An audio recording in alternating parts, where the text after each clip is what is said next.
En début de juillet 1947, William Brazel, fermier et propriétaire d'un ranch isolé dans le désert du Nouveau-Mexique, découvre des débris éparpillés un peu partout sur ses terres. William est habitué à récupérer des débris, notamment de ballons météo, comme pour beaucoup d'habitants dans le coin. Et cette fois-ci, les matériaux qu'il trouve sur son terrain ont un aspect qui l'intrigue beaucoup.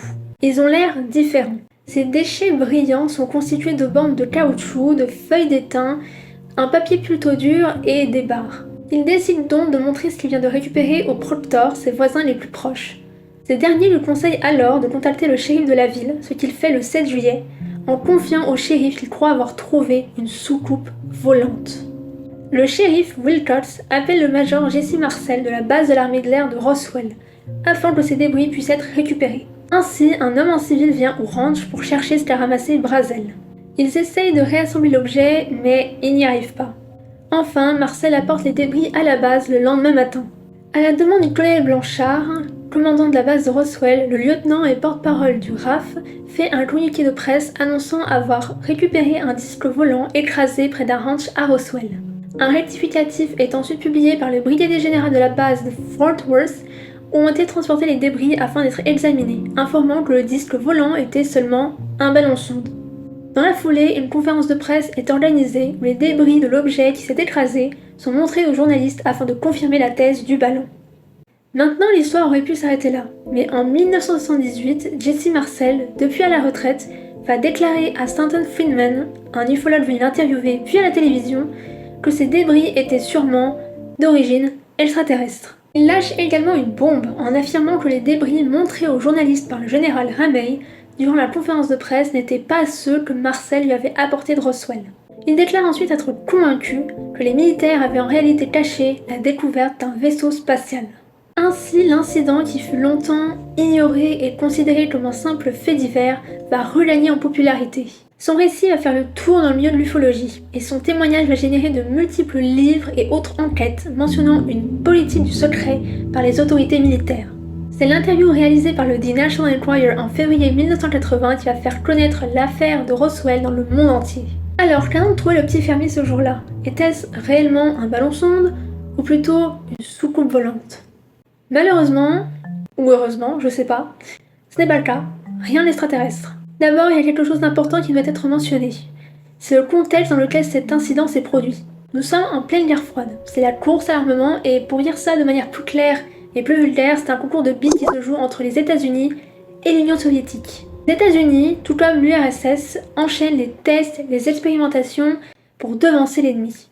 Et c'est cet objectif-là qui pousse l'un et l'autre à s'espionner entre eux.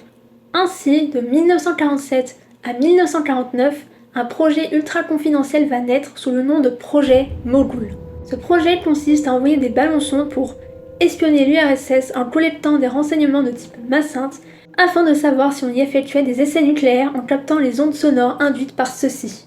Donc, ce qui s'est écrasé ce jour-là était tout simplement un ballon sonde destiné à espionner les expériences nucléaires militaires soviétiques. Il y a quand même une part de vérité dans les propos de Marcel, puisque lorsque l'objet sera identifié comme un simple ballon météo, Brazel va infirmer la thèse officielle en affirmant qu'il avait déjà retrouvé des ballons météo et que ce qu'il avait trouvé ce jour-là, eh bien, ça n'avait pas du tout l'allure d'un ballon d'observation. Le fait également que l'affaire tombe rapidement aux oubliettes, ça s'explique par le contexte, le projet Mogul.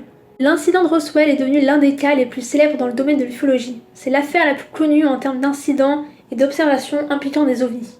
Et ce n'est pas la seule affaire de ce style à figurer dans cet iceberg.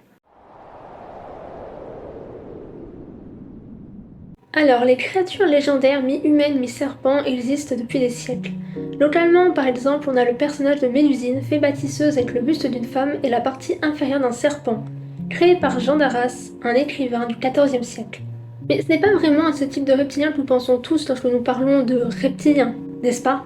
La théorie du complot est étroitement liée à l'ufologie. C'est à la fin du XXe siècle que la théorie des reptiliens voit le jour et gagne en popularité. Plus précisément dans les années 90 grâce à un certain David Icke, complotiste britannique.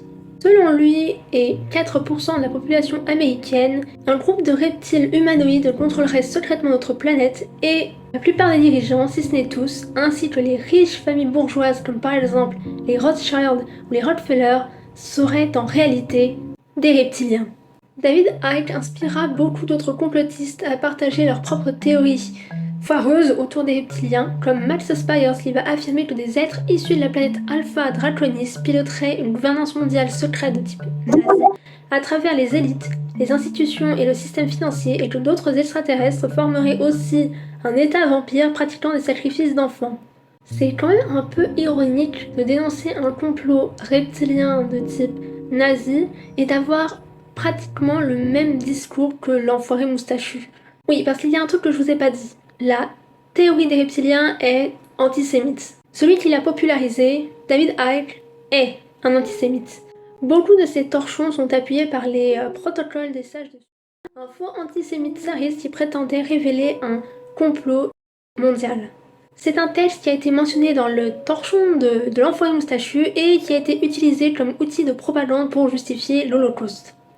David y croit fermement au fait qu'une petite clique juive a œuvré pour créer la traite des esclaves, la Première Guerre mondiale, la Seconde Guerre mondiale, l'extermination nazie et les attentats du 11 septembre.